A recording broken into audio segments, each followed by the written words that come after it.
Welcome to the Nexus. I'm your host. Still a name, you gotta name me in the comments. Welcome back. Glad that you've decided to stay. It's October, spooky month. Not because I wanted to celebrate October or Halloween or anything. We're covering a horror game today. That's gonna be our topic. The game we're covering is directly credited by the creators of One Shot and Doki Doki as major inspirations. And that game is Irisu Syndrome. Irisu Syndrome was released in 2008 by W.Tetsu. Yeah, W.Tetsu. That's him. And the soundtrack was made by Takeaki Watanabe, aka Watson. I think that's his name. And the English translation for this game was released in 2010. And that's around the time when a lot of RPG Maker horror games were being released, and a lot of indie projects started to really pick up on sites like YouTube and Nico Nico Doga and all that stuff. Anyway, Irisu Syndrome kind of got shoved under the rug, let's be honest. Compared to every other game that I've seen, grow a really, really big following in 2010 and 2011 and the early 2010s and late 2000s, this game has flown surprisingly under the radar. Barely anybody on YouTube I've seen it even talks about this game, even mentions it, or even alludes to it ever. And even videos about One Shot and Doki Doki just don't even mention it. Yeah, Yume Nikki will get mentioned a lot, but Irisu Syndrome gets shoved under the rug. And today, here we are, talking about Irisu Syndrome. That's technically the end of the script here. Not that I just read that, because, the script is there and you're there. I guess I'll add a couple extra thoughts. Irisu Syndrome is obviously a horror game. I guess it's not that obvious from what I've been saying. Irisu Syndrome is a horror puzzle game, kind of in the vein of Tetris or something, but it's a little bit different. I'll explain it here soon. Anyway, let's roll that intro. Yeah, I know the intro kind of sucked first episode, but it's gonna be so much better here. Just roll it, please.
So, we're gonna start by opening the game, and we're met with a title screen. Oh, that there is Irisu in her cosplay outfit. She's pretty important. You can change the song playing by clicking the logo. Upon clicking start, you get to the main gameplay loop of Irisu Syndrome. You play the game entirely with the mouse. Your objective here is to shoot these colored shapes to make them hit other shapes of the same color. You could shoot with left and right click. Shooting with right click sends a more powerful block, and shooting with left sends a less powerful one. Shooting shapes with these blocks automatically deletes the block that hit the shape, and the shape becomes active. When active, shapes will fall to the bottom of the map, and when colliding with other shapes, will match them. Active shapes are also susceptible to gravity and laws of physics now, and laws of physics now apply to them. Also, if an active shape collides with any other shapes midair, they will be active. If the active shape falls to the ground, it will soon die. When dead, the shape can no longer be reactivated, and blocks that hit it won't be destroyed on collision. If a live shape hits a dead shape, the two will be cleared. You'll gain some points and some health. I'll cover those two in a bit. Also, that alive shape needs to have the same color of the dead shape to clear them. If not, then that alive shape will soon turn to be dead. When an alive shape hits a shape that hasn't been activated yet, the two become a match. Not only will they burn their house down, so narcissists, they're also suicidal, as they decide to be affected by gravity and upon hitting the floor or a dead shape, explode in a fiery explosion that we only were partially involved in. Match shapes can only be shot at once without being destroyed, but in that shot, you can influence their fall, or even get them to collide with more shapes with the same color. Those shapes will be sent into a match as well, so more houses are being burnt down as we speak. Surprisingly, match shapes don't activate other shapes, yet they can still touch and nothing happens. Although sometimes match shapes can get booty blocked by inactive shapes they run into. Speaking of shapes, shapes can come in all shapes and sizes. This affects how heavy the shape is. If a shape is super small, it will be light, so sending it flying is super easy. Whilst large shapes are going to be heavier, thus harder to send flying. On the rare occasion, you'll get a big behemoth, which gets stuck at the top of the playing field. This basically prevents quite a few blocks from even reaching the screen, so that's pretty nice. Never count on this though. It's so rare that I have only one instance in the footage of it actually happening, but it happens, I swear. Let's talk about scoring. When you do matches and stuff, you'll get awarded points based on how many shapes were matched in one and what level you're at. Score is actually incredibly important, as reaching certain score thresholds influences crucial elements in the game. Your level increases as you match shapes and does nothing. Besides affecting score, level does literally nothing except for one time and only one time, much later on. You'll see it later. You lose health over time and gain back some by making matches. Health goes down by a considerably higher amount when the shape dies. Your health typically gets filled to full when using the sacrificial circle. This epilepsy warning, upon collision with an actual active shape, will, as the name implies, sacrifice all shapes with the same color as the active one it collided with, straight to Grogoroth. Just kidding, it's actually Jesus, but you know. This actually heals you to full. Sometimes it doesn't, but who cares? It's very helpful. The sacrifice shapes don't give that many points, though. Speaking of shapes, the way they fall isn't actually completely random. They have a bit of a pattern. I've played this game that much to figure out a pattern. Here's how this works. Shapes comes down from the Here's how it works. Shapes come down from the top, and there will always be two of the same color set in the same wave or in the foreseeable future. Where they fall seemingly normally is normal state.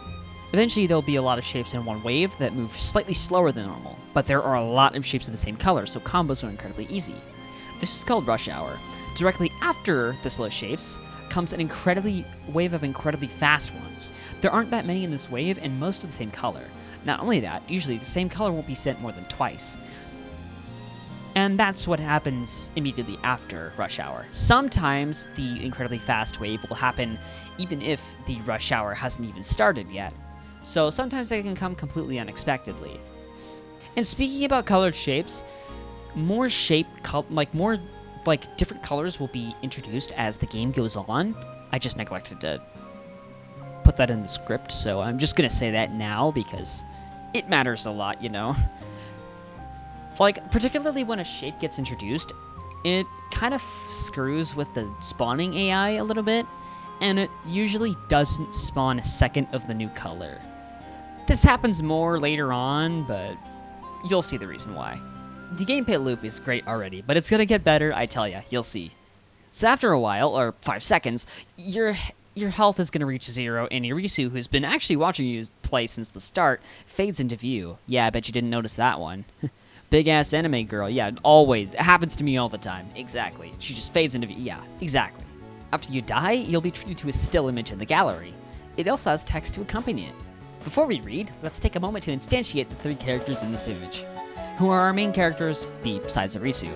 She's the main character, but these 3 are main characters, so to speak.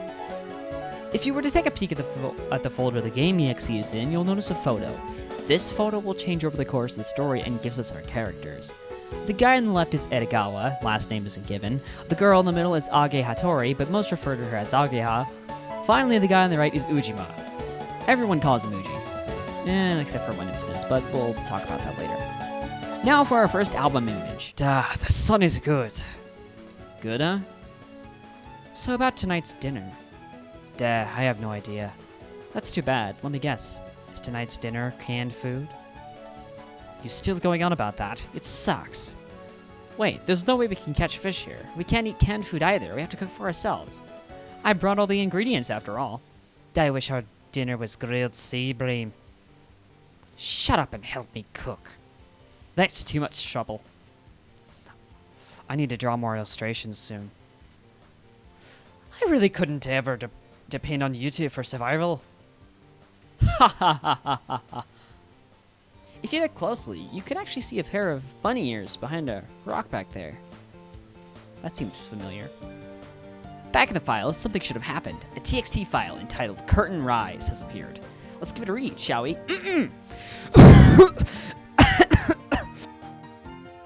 Concept. On an island, the outbreak of a serial murder incident. The actors are 3 people. Edogawa. His role is to disappear first. Uji. His role is to disappear second while going to search for Edo. Irisu. Her role is to remain until the end. In these people. And what about Ageha? I wonder if this is foreshadowing future events, maybe. Anyway, after we examine the photo in the album, another file also appeared, entitled A Request. Let's give it a read. To everyone. Day 1. Everyone's getting along for now. In the hopes that you don't show unnatural behavior, I earnestly thank you. Interesting. Perhaps what I said about the last note is coming true. Already. After you lose the second time, you'll be treated to another image. Alright, I'll do voices. Even though the characters' names are ambiguous, we don't know who's speaking here, I do want to include voices because it's funny. I'll just not comment on that every time, though. They say that witch's strange experience.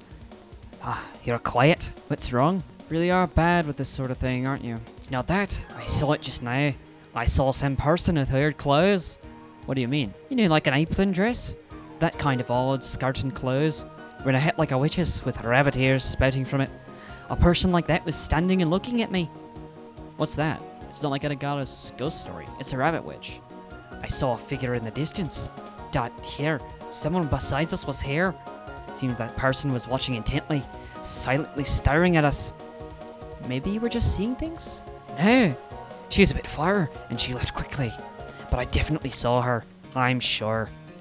I wondered if I was seeing things, so I felt bad and tried to forget it and didn't say anything to anyone. But I really saw someone. We'll all be materials for the witch's experiment then. Stop it, stop it! I'm sorry. It was too funny. Let's sleep. You'll forget about all this in the morning. Along with that, a text file entitled To Edo has appeared. Let's read it before any speculation. We will gradually begin from nightfall. Please appropriately make up some ghost stories, like we planned at our recent meeting. Incorporate what we talked about into your story. So this has got to be some stage thing of some sort, where Irisu, Edogawa, and Uji are all involved. A thing to note would be that Edogawa in his ghost story tells of a girl wearing an outfit like a witch that has bunny ears. The description seems to fit with Irisu's cosplay outfit from the title screen. Not only that, this tells me that those bunny ears from the first photo are probably Irisu. Anyway, next time you lose, you're treated to a new photo. The accompanying text read, "It's delicious." As expected, curry should be left overnight. What's wrong? Why the gloomy face? Edogawa hasn't come back yet. I'm sure he must have gone fishing again. But it's been hours since he woke up. Don't you think he's taking long? I said there's nothing to worry about it. Yeah. So when I died, some may have noticed that Irisu looks a little bit different.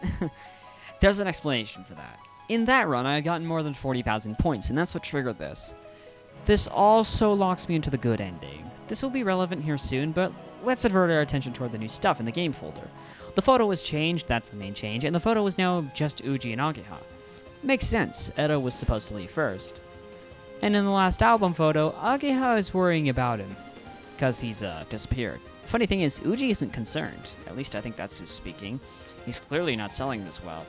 Luckily for our murderer and victims, Ageha seems to be a bit airheaded. Next death. New album photo. New text. It reads, Edogawa-kun. Where are you? Huh? Eh? Oh, what is it? I think I heard a voice over there. Really? I didn't hear anything. Wait here. I'll go look. Eh? What? Hey, be careful. It's fine, it's fine. I'll be back soon.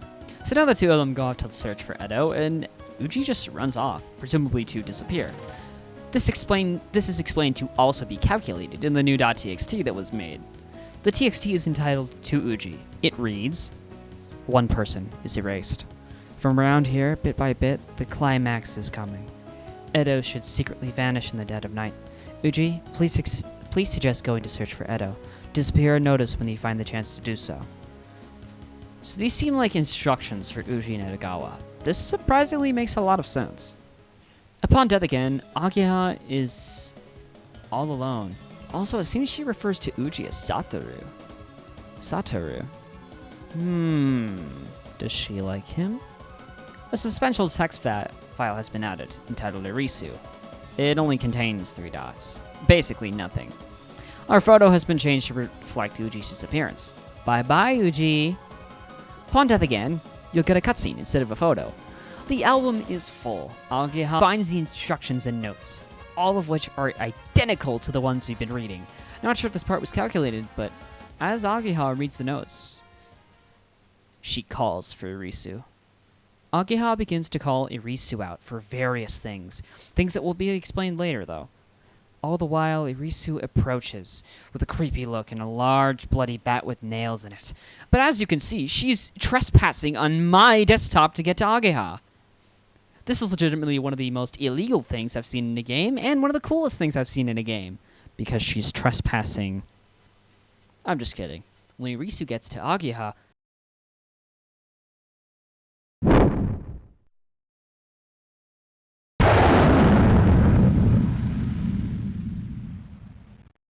damn, that's metal. Also, that's where the thumbnail for this episode comes from.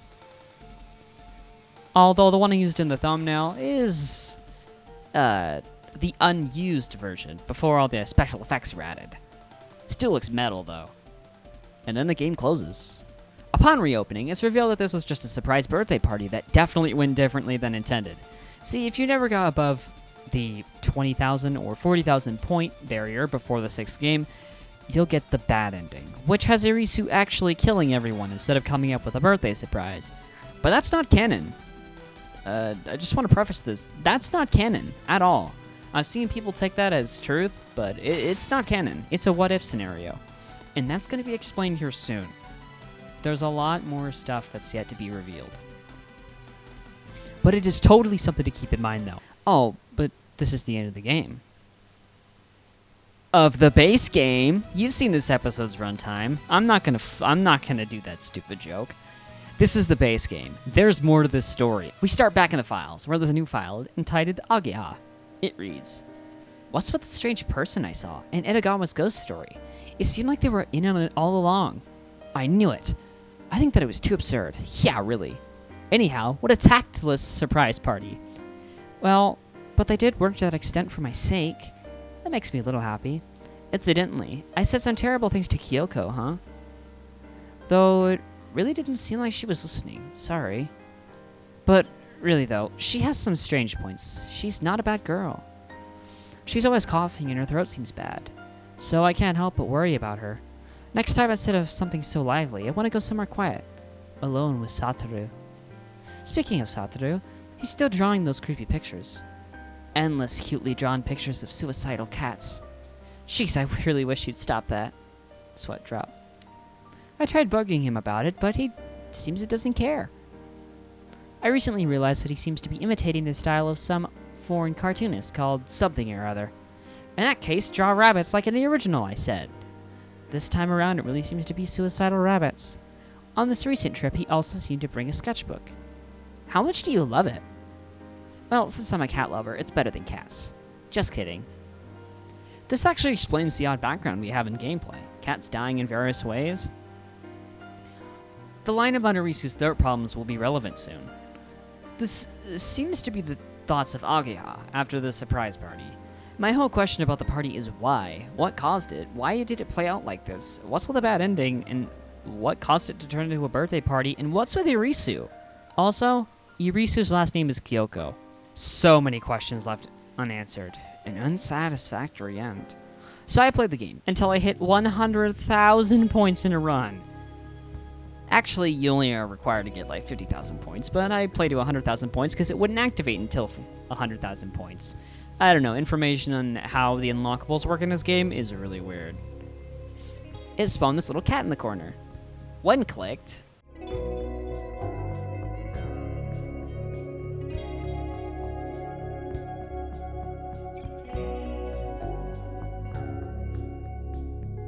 I remember a story from a while ago. A popular cat. The misery of a sad rabbit. And between it all, a lone girl. Why do I remember all this?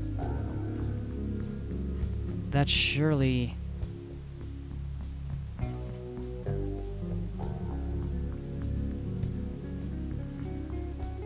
Irisu fades in. Thus, Irisu Syndrome Metsu begins. Irisu Syndrome Metsu I will now refer to as Metsu Mode. In Metsu Mode, quite a few things are different. For starters, the album option is gone from the main menu, although its textures are in the game files somewhere. Thank you, Katamari 4, for that one. The gameplay is probably the biggest changes of them all, though. All shapes falling from the top are now squares, and circles now float from the bottom. You can't traditionally match the circles. Killing them is impossible, too.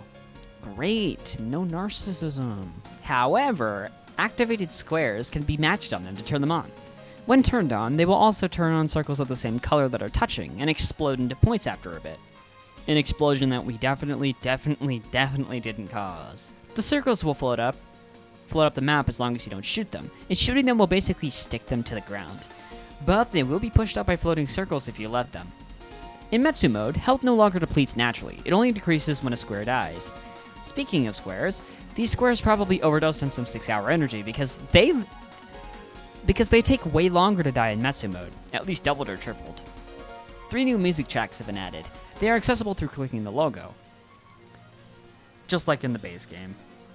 In Metsu, level increases faster, and it's now also easier to score. I forgot to mention it earlier, but new colors are introduced as the game goes on. This is no different in Metsu Mode. In fact, more colors are introduced. Spawning rules are just about the same, and score still matters. Just as in the base game, each loss, a new picture, or in this case a paper scrap, or in this actual case, a memory, is revealed. Let's look at all of them real quick. A story from when I was in elementary school. There was a cat kept at the school. That cat was cute and friendly. It was truly everyone's favorite. One day, a rabbit came to live at the school. Somebody had picked it up in the schoolyard, and they decided to keep it in a cage at school. The rabbit looked miserable. It was wounded and ragged. It was missing an ear on one side, and for some reason tended to avoid people. The rabbit wasn't well liked by the students, and so it was always alone. The cat seemed to enjoy being surrounded by people. On the other hand, not many students seemed to care about the rabbit. That's how it was treated. Well, children have a tendency to be cruel, but I came to feel sorry for the rabbit. Being careful that no one would see me, I sometimes went to visit. I was really relieved every time I saw that the rabbit was alive and well. The cat and the rabbit would play with each other through the fence. I saw it many times. Although the favorite and the unpopular one were different, the relationship was good, right? At least, that's how I saw it. One day, when going to see the rabbit, there was a previous visitor. She was a girl, about the same age as me. The girl talked to the rabbit and she gave it food. My, it was a pleasant scene. The girl was always playing with the rabbit. She played with it for what seemed like forever. I watched it all from afar. From here are things I learned later. That girl was from a different class than me. That girl was allergic to cats. That girl was always alone. Watching the girl play with the rabbit from the shadows had become a daily routine for me. That lonely girl was always stuck in my heart. That's why, watching her play with the rabbit, I felt really relieved. However, we never talked to each other. I played with the cat as well. If I got too close to her, she might have a coughing fit. That's why I could only watch her from afar. Of course, I knew I was just making excuses. I simply didn't have the courage. Attacked by a wild dog. That's what the teacher had said. Even though the cage had no gaps for a wild dog to slip through. The body of the rabbit, whose head had been severed, had been found abandoned in a corner of the schoolyard. Long afterwards, our parents told us that. Before I noticed, the girl had stopped coming to school. The cat, too, disappeared. And all that remained in my heart were that wounded rabbit's sad last moments. And that young girl.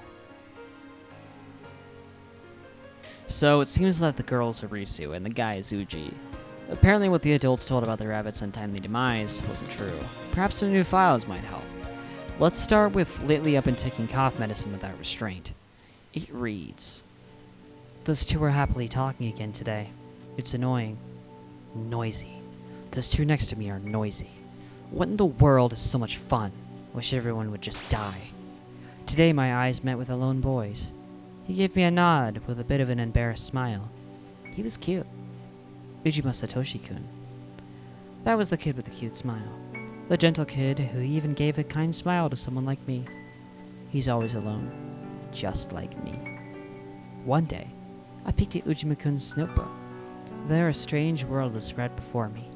Many pencil drawings. A cat cooking on an earthen brazier in a sealed room. A cat flying a kite in a thunderstorm. A cat killing itself slowly with tobacco smoke. A cat struck on the head by a falling bullet which had been shot straight up from a gun. Illustrations expressing such hatred towards cats were lined up. He's like me, a person with the same feelings. That time that our eyes met was fate. And since that day, Ujima-kun and I have been together. These lectures are the one chance I have to be happy together with Ujima. We always sit 4 seats empty apart. 4 empty seats apart. Some way or another, it became like this. I love that I can feel him through this odd sense of distance. Recently, I've been referring to him as Uji. Uji, Uji, Uji, Uji, Uji, Uji. Uji? Is this fate? Uji and I met several times a week, sharing the same place and time. It's been so long since I felt this happy. Yes, not since the time I would play with it in elementary school. The distance between us now is like the wire mesh from back then. I won't let anything rip through this mesh. I won't allow it. It won't happen this time. There's no one to come between us. Uji won't be eaten up. By the way, I haven't talked to Uji yet, but sometimes our eyes meet. I wonder when the day we speak will come. The U from Uji is the U from Usagi. Recently, that girl had gotten too familiar with Uji. That girl with a high-pitched voice like a cat's. What is this? Lately, that annoying idiot and cat girl have been doing things with Uji. What is this? I can hear them talking. The 3 of them are going on a trip. What is this? What is this? Leaving me alone? Leaving me alone? Taking Uji along as you please? What do they think a person's loved one is? That thieving cat! Coughing. Won't stop. After all that's happened, I finally understand what I need to do. Each one of them has to... The plan has been refined. Them and I, us 4, will go on a trip to a remote area. I will... Agi and Edagawa. I will thoroughly erase all evidence of my presence, hiding myself while I pull all the strings behind the scenes of this trip. They will die a mysterious death and be disposed of and eventually forgotten, and Uji will be mine alone. It has a few gaps, but it's a nearly perfect plan. The largest hurdle is building enough of a relationship to travel with them. At the same time, winning the right to control the travel plans. Little by little, I'll fill the distance between us. I'm bad with this kind of thing, though I hate it. It's fine. I can do it if it's for Yuji's sake. Exams, library. Opposite me, those three are laughing, not knowing anything about tomorrow's ethics test or something. I make an effort to moderately address them. Three of them stop their conversation and look over with puzzled expressions. This moment of being stared at is unbearable. Although an unpleasant feeling sticks in my chest, it's fine. I can do it if it's for Uji's sake. I'll fill the distance between us, little by little. I was absent for the lecture. If it's fine with you, can I copy your notes? This time, I certainly went down the rabbit hole. It's mad, isn't it? Yes, it's mad. While soaking in the tub, I reread my notes. This is too ridiculous. A perfect crime? First of all, I was being strange at the time I wrote the plan down. Erase the evidence? Stupid. Like I could do anything like that. The finely torn notes form a narrow, round, miniature tower at the top of the drain. I stare fixedly, as if to light a fire, which would slowly spread into a blaze. Goodbye to the confused me of the past. Nevertheless, to go so far as to organize this strange surprise party, it may be better to evaluate myself. How dare I deceive everyone? Also, my weapon choice was good sense. A blackjack in the form of a durable stocking, amply stuffed with rocks and soil. Not bad for a beautiful compact weapon I can easily make anywhere. Breaking open a pack of medicine, I smoothly pour the white granules in my mouth. I sense the cool sensation inside my mouth, spreading until it reaches my brain. I feel myself breathing a bit easier. The reason I couldn't go through with it was because of my feelings. I intently destroy odd things in the cold, inhuman reality of the strange world on the back of my eyelids. It's a game I've played my entire life, ever since my lonely childhood. As I play this game and calm my heart, the feelings of insecurity have somehow disappeared. I want to thank such fickleness of mind from the bottom of my heart.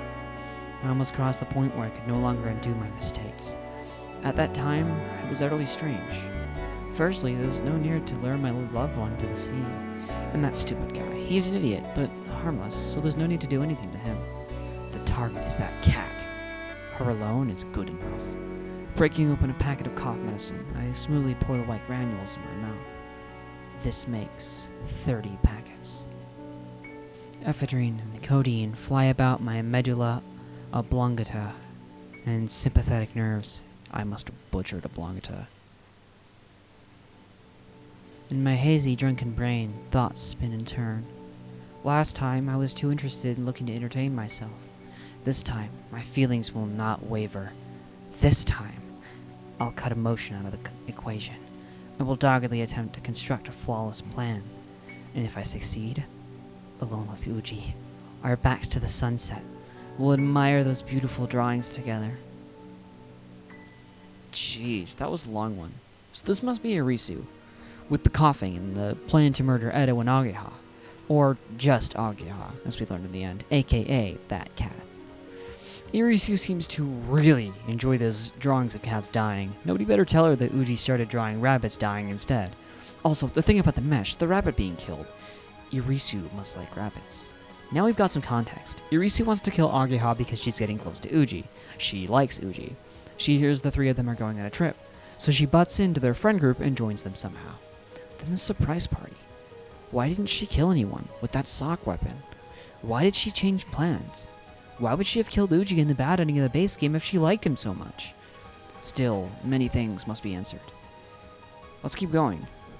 Also, Ageha has been crossed out of the picture. Guess we know who the owner of the picture is now.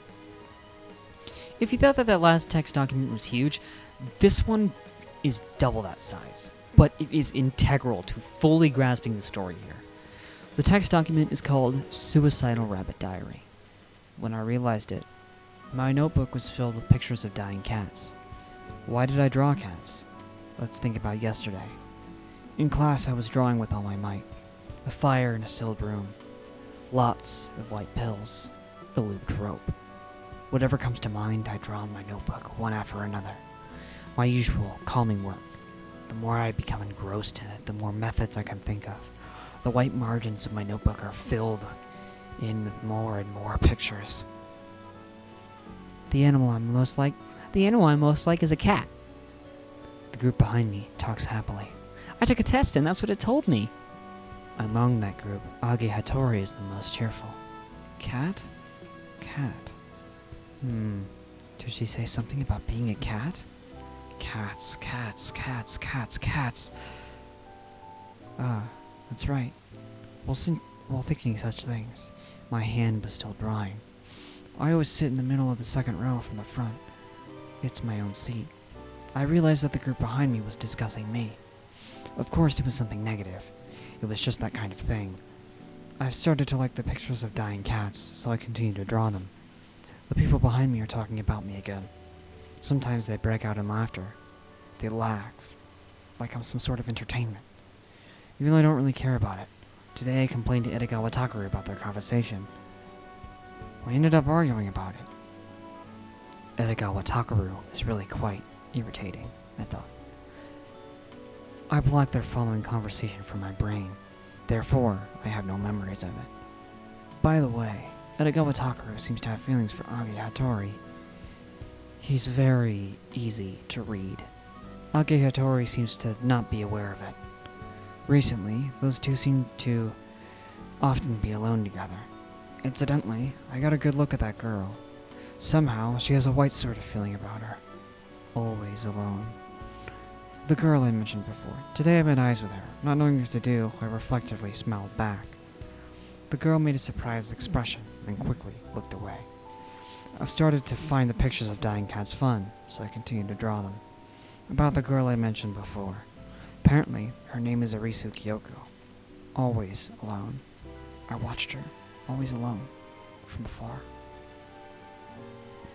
Irisu peeked at my notebook, unabashedly. No one else was in the classroom. I left the notebook behind while using the restroom.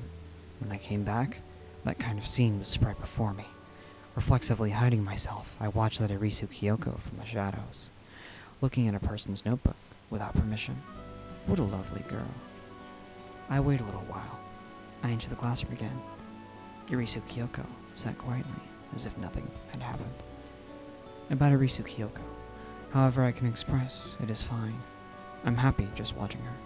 I thought that I'd like to be killed by her. Lately, Irisu has always been sitting near me. I have a feeling. I wonder if I'm thinking too much. By near, I mean that she's 4 MP seats away. I wonder if there's any meaning to this gap. I wish she'd sit closer to me. Coming back to my seat, I noticed someone had gone through my notebook. I wonder who was looking at it, although I wouldn't mind giving them another look. As it continued to happen, I began to understand. Whoever was habitually opening my notebook, they left traces. They were on the pages with the cats drawn on them. I started to draw more and more pictures of dying cats. Certainly, there was someone waiting for my pictures.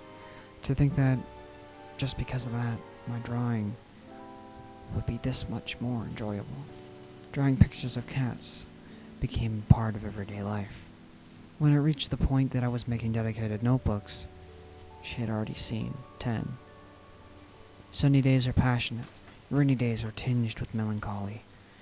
Windy days overflow with poetry. I disperse cats' lives in various ways. That girl is my own secret watcher. I wonder if she's enjoying it. I haven't yet had any conversation with Irisu, but such things don't matter. We have such dense communication between us. I wanted to keep a diary of this one-sided exchange forever. By the way, there seems to be a foreign picture book with a similar style to my cat drawings. When I started drawing them, I didn't know. Moreover, the other one seems to have a rabbit theme. Therefore, these notebooks are my own original works. There was a girl who was feeling ill in the corridor. The dizzy girl somehow reminded me of an anemic cat. It was Ageha.txt. For the time being, I took her somewhere to rest. That was a mistake. In the classroom, Irisu 4 seats away. I was spending that pleasant time, like always, when a voice called me from behind. Edogawa Takaru. What does he want?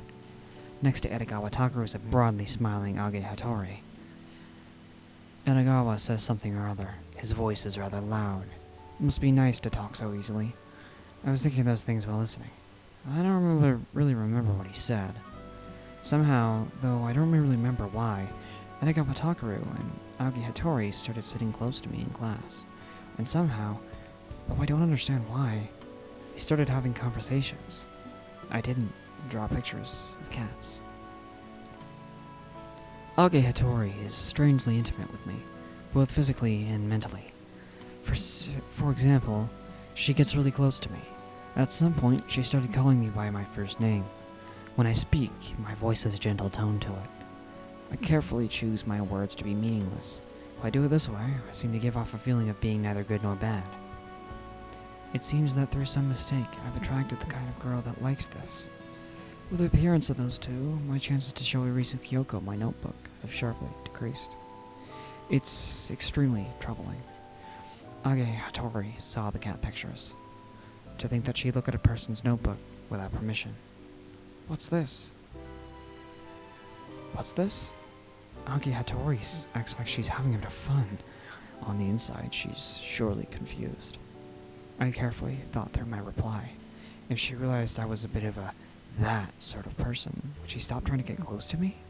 If that happened, then I could show Irisu Kyoko my notebook again. My illustrations again. What should I do to show her that I'm that sort of person? I responded to Ageha.txt. There's no particular meaning. Edogawa Takaru and Ageha.txt's opinions of me didn't really change. Though I don't really understand why, Edogawa Takaru, Ageha.txt, and us three, are going to go on a trip. I nodded in agreement to something Edogawa Takaru was saying about the place being suitable, and he seemed to leave it at that. I don't remember what place it was. The trip is over. Ageha.txt stuck close to me the entire time. Edogawa Takaru seemed to pay us more mind than usual, but I just didn't understand what the whole point was. Why did we purposely tire ourselves out? Doing nothing at home is much better. I got a photo of the trip from Ageha.txt. What surprised me was that in the pictures, I look happier than I expected. Those two have started to actively speak to me. I think it's strange. Why do I care so much about being with the people I barely know? The hotter seasons have eventually come around. It's a matter of time before they think it's strange for me to always be wearing long sleeves. It's not something small enough to hide with a watch. When those people realize it, I will automatically be estranged from them. Until that time, I'll let them misunderstand. I enjoy being with them. I can't find the photo from the trip. Where did I put it? I kept it between the pages of some notebook. Well, whatever. It appears Irisu has it. With the appearance of those two, my chances to show a notebook to Irisu Kyoko has almost disappeared. I want to connect with her somehow. To distract myself from these feelings, I consider reading Irisu Kyoko's notebook without permission. Irisu Kyoko's notebook was very interesting. She seems to have written up a nice plan. Irisu Kyoko seems to think we're going out. I like that. But what impressed me the most was her strong love for rabbits. She's a good, kind, animal-loving girl. It seems that she hates cats. And above it all, it seems that Irisu Kyoko really looks forward to my notebooks. I'm very happy. Also, her writings were filled with bitterness toward Edogawa Takaru and Ageha.txt. This revelation about her feelings for me made me very happy. Concerning Irisu Kyoko's plan, to summarize, it's something like this. Irisu Kyoko, Edogawa Takaru, Ageha.txt, and us four, go on a trip. She carries out her happy little plan, and she kills Edogawa Takaru and Ageha.txt. The plot is absurd, but I can feel her good taste in choosing the names of real people. Library. Irisu Kyoko came to the place where Edogawa Takaru, Ageha.txt, and I were sitting together. Though Irisu Kyoko was a bit nervous, Edogawa Takaru and Ageha.txt treated her kindly. I was pretending to be calm, but I couldn't control my heartbeat. It wasn't only because this was the first time I'd heard her voice. I read about this development in her diary. The number of us sitting together was increased to 4. It was bliss to be together with Irisu Kyoko. If possible, I wanted to be alone with her and ask her all sorts of questions. But I didn't have the courage to suggest such a thing. There's no doubt about it. The plan in Irisu Kyoko's notebook, it's tied to reality. Ageha.txt's birthday, a 4-person trip, a secret surprise party. The events from Irisu Kyoko's plan, one by one, become reality. They were not decided by the leadership or proactive proposals of Irisu Kyoko. Rather, Irisu Kyoko's reserved words skillfully and progressively controlled their ideas. Irisu Kyoko, approaching us in the library, was the beginning of her plan. The real world will faithfully follow her plan's progression. I thought about it a bit. Suppose that plan was serious. What happens once it's completed? Irisu Kyoko and I. It'll be just the 2 of us. In that case, there's nothing to worry about. No, that's no good. That plan's no good, Irisu Kyoko. Let's say you succeeded in killing 2 people, and let's say through various other tricks you erased the evidence that you've come with us on the trip. After that, what would I say to the police? I thought about it some more. Is there no way for Irisu Kyoko to change her target to me? Irisu Kyoko killing me. That's an attractive, happy ending. You could say it's my ideal. It would be perfect if Irisu Kyoko would go together with me. But I'd expect that's asking too much. Her plans for the trip are progressing steadily. Irisu Kyoko's bunny in her costume was wonderful. Strangely, Ageha.txt and I are alone together. Ageha.txt persistently complains about my cat notebooks. I've been imitating a foreign picture book. I try to convince her of that. In that case, draw rabbits, like in the original. I drew lots of pictures of dying rabbits. I drew lots of pictures of dying rabbits. I drew lots and lots of pictures of dying rabbits. Ageha.txt gave me a truly great idea. Why didn't I realize it sooner? Concerning Irisu Kyoko's love of rabbits, isn't the answer clear? If I draw pictures of rabbits in my notebook, if Irisu Kyoko, during her plan, sees that notebook, what would Irisu Kyoko do to me? I'm excited just by imagining it. I draw more and more pictures of rabbits dying. But I think to myself, isn't this a rather indirect and roundabout method? I remember the rabbit picture books from somewhere. I'm looking forward to the day of the trip and my happy ending. 3 days until the trip. 2 days until the trip. This is the final addition to the rabbit drawings. Incidentally, I remember a story from a while ago. My chest hurts. Sharply, violently hurts. The trip is tomorrow. I'll sleep now. Here, pages have been torn out. In a dream, silent red eyes seem to be accusing me of something. I just can't get that vision out of my mind. We're about to leave. I want to write down how I feel at this moment. About Edogawa Takaru and Ageha.txt. They're idiots. Ageha.txt embraced me with affection. Edogawa Takaru led her to my side. If they knew the reason I hide my wrists, I wonder what kind of reaction they'd have. Would they treat me the same way they've always done? They probably would, because they're idiots. Ageha.txt would become worried or angry like usual, even though she's airheaded enough to make mistake tigers for cats. Edogawa Takaru, being incapable of distrusting someone else, he'd listen warmly regardless of what I say and still be kind towards me. While I was thinking that, I thought maybe getting Edogawa Takaru and Ageha.txt involved in my plan wasn't the best idea.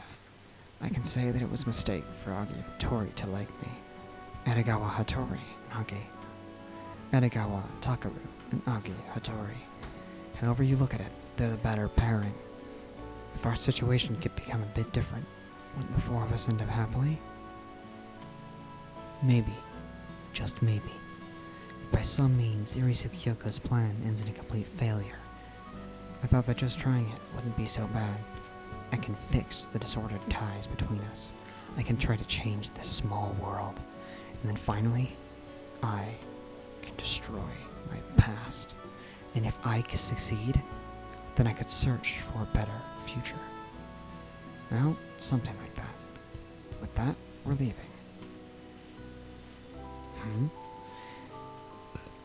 If that's the case, isn't this trip unnecessary? Even now, I can start changing the world. For the sake of preventing Irisu Kyoko's plan, I should push for some reason or other to stop the trip. Too much trouble. Well, whatever. Oh, gotta get out my storytelling voice. Whew. Oh boy, there's a lot to unpack here. Actually, no, scratch that. Most of that was pretty cut and dry. But let's give it some thought. Now that we know that Irisu refers to Ageha as a cat because of the conversation at the beginning, we also know that Uji knew that Irisu was looking through his notebook and that he wanted to be killed by her. The funny thing about that is that there's a song in this game that is just the same thing. Same with that one comment about Usagi in the previous note. It's a parallel with the song Usagi note. That's really cool. This note also tells us who stopped Irisu from killing everybody. Uji. He looked through her notes. He saw the whole thing we had read previously and noted it himself, knowing that Irisu would read it. He knew it would piss her off. He knew that changing his drawing subjects to dying rabbits would piss her off further still. All to achieve death by her hand. He was probably joking, but who knows? Here it's revealed that Ageha's a bit unaware and airheaded. No wonder she didn't pick up that the surprise party was all a staged charade. Now for the real kicker, reaching level 100 in Metsu mode. Level 100, the only time level actually matters. Level 100 is the end of Metsu mode, and it treats you to two things. One of which you don't have to be at level 100 to get, but that's how I first did. First thing is the text file, used in art class. Let's give it a read.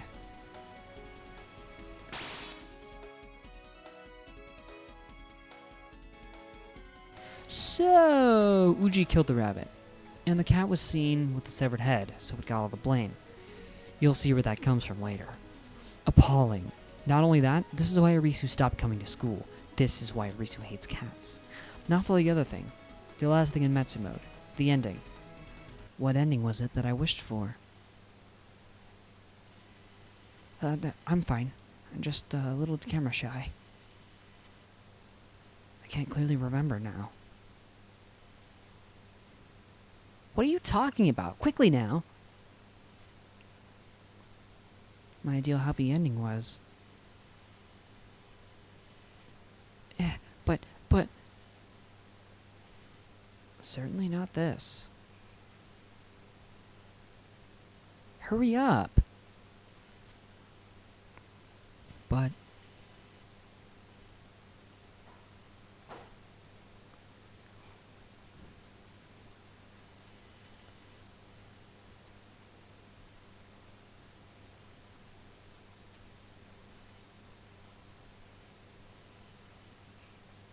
Well, this is also fine. Irisu and now friends take a picture together, while Irisu thinks that maybe this ending was the one she truly wished for. It is also speculated that it could be Uji, because he doesn't say anything in the scene, but I believe it's Irisu. That's my notion. It's open to interpretation, because it's ambiguous who's speaking. Like, in lines that aren't directly spoken in the scene, those ones don't actually have a character labeled as them, so it's kind of not possible to figure that out. But I think it's Irisu. Just post what you think in the comments. And they lived happily ever after. And so Irisu smiles at you, ending the game. That was the level 100 unlockable. Is it the end, though? There's one more thing left that we can find. We just have to wait. After waiting on the title screen for long enough, we can see some text written in the background. Let's read it. You'll have to flip between the screens or press the start button and freeze frame it in order to actually read it properly. I moved a lot as a child, so I never really made any friends. I was so scared of becoming close to someone that eventually I stopped talking. All my classmates and even my teachers shunned me. But I had a friend in the corner of the schoolyard. Every time I got close to the cage, it'd come wobbling over to greet me. I'd reach through the netting and pet its forehead. It liked it. I think it was taken in as a weakling by the school, but no one came to see it. It was weak, shy, and covered in scars. Half of one ear was torn off. There was a cat at the school, too. Everyone played with it. I got sick whenever I played with a cat, so I stayed away from it, and everyone else. That boy showed up to help one day. Apparently he lost a bet, and that's how I started to like him. Maybe I was being selfish, but I slowly got closer and closer to him in the middle of those dark and gloomy days. Being with him may have been the only happy moment in my childhood. One day, I came to my friend's cage to settle it down. The door was open in the middle of the cage. I see liquid splattered all over. All that remained in the cage was its severed head, and the cat licking the remains. That cat. Now we get Irisu's perspective on the rabbit's death, and some context to her childhood. We also learn that Irisu is allergic to cats. Let's go over the whole story now, because there's kind of a lot that we've unpacked here, and it's told in kind of an odd order. I tried to reveal all the information in a fine enough order to make it understandable, but let's just go over the whole thing just because. Irisu and Uji both went to the same school as kids, and there was a cat and a rabbit. The cat was well loved, the rabbit wasn't. Irisu, who moved a lot as a kid and didn't have friends, befriended the rabbit, as she was allergic to the cat, and basically everyone else by extension. She related to the rabbit as well. Uji took a liking to Irisu, so he also went to see the rabbit. He thought one day that to get her to talk to everyone else and get some friends, he would kill the rabbit. So he does, slowly and painfully. This was illustrated in an image that I never showed because I never got to see it. I do believe it's bugged. Irisu sees the severed head to the rabbit, being licked and toyed with by the cat, the mesh broken and all. The culprit was clear to Irisu, although it wasn't truth. So Irisu locks herself in her home, never to be seen until later on. Later on, Irisu and Uji meet again, not recognizing each other. Irisu liked Uji's smile, so she watched him, and his drawings of cats being killed. Ones that he put in his notebook, one that Irisu read without permission. Uji follows suit and finds her plans to kill Ageha in her utter disdain towards Edogawa, cats, and that cat, aka Ageha. Those two had recently got to know Uji and been planning to go on a trip together. Irisu knew of this, so one day she got her way into the group of friends to carry out her plan. Uji is happy that I got to hear her speak. In fact, he's so happy that he wants to die by her hand.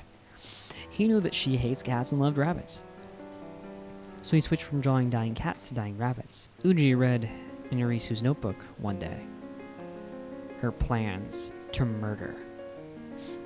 Plans to murder Edogawa and Ageha, both on the trip. All in an intricately constructed plan, with plans to erase all the evidence in the end. Uji figured that he should at least stop her from killing the others, so he brings up the idea of putting a surprise birthday party for Ageha during the trip. The surprise party consisted of Edogawa disappearing after telling ghost stories that featured a character very similar to Irisu's cosplay costume, which she wore the entire trip, presumably. Then Uji disappears whilst looking for Edogawa. All of it was calculated. Ageha is left all alone. She finds the instructions and notes left by Irisu, intentional or not, and Irisu comes up behind her and strikes. The bat was fake. The bloody, nailed bat was fake. The happy birthdays were said. They returned home. Ageha was amused by the whole thing and described it as tactless. The gang of friends take a picture together as Irisu starts thinking that being friends was better than the initial ending she hoped for, and the game ends. What a good game! I thoroughly enjoyed Irisu Syndrome. Irisu Syndrome was wonderfully written, everything was explained, and it was presented pretty well through the text files. The gameplay was lots of fun too, and Metsu mode was especially good. The circles added lots of scoring potential, and the removal of losing health over time removed a lot of stress that came with the base game. And the music tracks were the best. I know I didn't really touch on this much, but now I must say that this soundtrack, while small, is so good and deserves a listen at least. I loved that the song names were related to the story and reflected an aspect of it, like the U in Usagi. I'm now learning that Usagi means rabbit, so now that makes even more sense. The game just fits together so well. It fits like Legos. It flows so well as well. The game was tons of fun to play. I loved recording it. The story was so much fun to unravel. I loved the story. Perfectly written. So well written. Honestly, props to W.Tetsu, or whoever wrote the story. It is so good. Personally, one of my top 10. Definitely one of my top 10. And that was Irisu Syndrome. I really enjoyed it, and I hope you did too. Definitely put your thoughts in the comments about how this video was. I hope it was better than the first episode. I know the first episode was a little bit lackluster in quality. I understand that. I probably put something in the description, because that actually hasn't been made yet. Because I plan to release both of these episodes together. Episodes 1 and 2 being out at the same time. Maybe a trailer or something. I don't know. And as for our next meeting, I think I'm going to do some deep sea diving. If you know, you know. They say there's a prisoner down there. I must investigate. Thank you so much for watching, all. This was Irisu Syndrome.